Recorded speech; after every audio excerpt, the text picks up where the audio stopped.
Well, it seems like Texas Republicans have a clear path forward to pass their new congressional maps as soon as today, as lawmakers are set to reconvene on the House floor.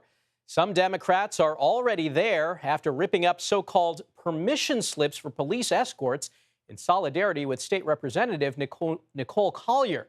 The Republican-imposed slips were part of a surveillance plan to ensure that Democrats return to the special session today. Collier spoke about her party's resistance on the takeout last night. We've sparked a movement. Since we started two weeks ago, gerrymandering has become a household word. That wasn't happening before. Now people are seeing this for what it is. We won't go back to the Jim Crow era. We want to make sure that we preserve the freedom. And so we may not win this battle, but the war continues. And we've got CBS News political reporter Hunter Woodall live in Washington with the latest. Hunter, good morning. So as we mentioned, the Texas House, they're reconvening today. What can we expect?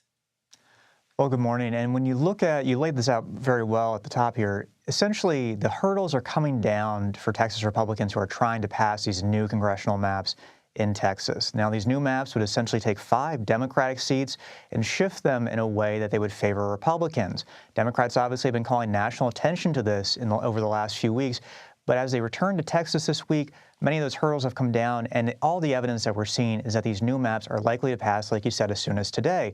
Now, Texas Democrats have signaled that they're trying to build a legal case against this. Their next hope is trying to overturn these maps in the courts. Republicans are obviously emphatic about getting these maps through, and it looks like all the energy is there to get that to happen relatively soon. Now, let's talk about what's happening in California. Democrats proposed their own redistricting changes there, and that went through a legislative hearing yesterday, and things got a little heated. I want to play some of that now.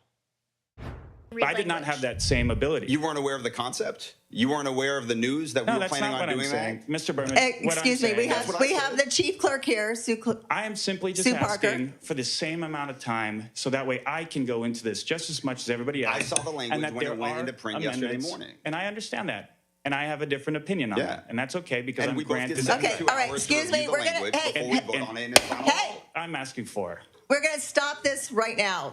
All right, getting a little heated there. Hunter, walk us through what happened there. What happened yesterday in California, I felt, was very notable. I'm a former State House reporter. I've covered a lot of State House hearings over the years.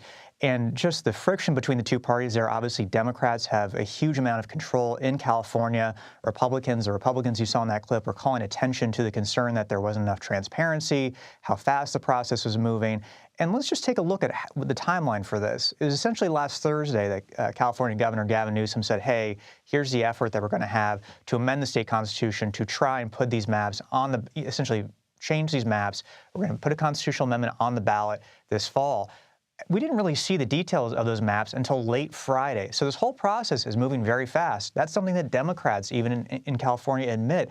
And that friction between California Republicans and Democrats really mirrors what Texas Democrats were saying about Texas Republicans as they're trying to overhaul the maps in Texas. So this back and forth really continues to be very tense and has even more partisanship building in these recent days. All right, we'll continue to watch how it all plays out. Hunter Woodall, thank you.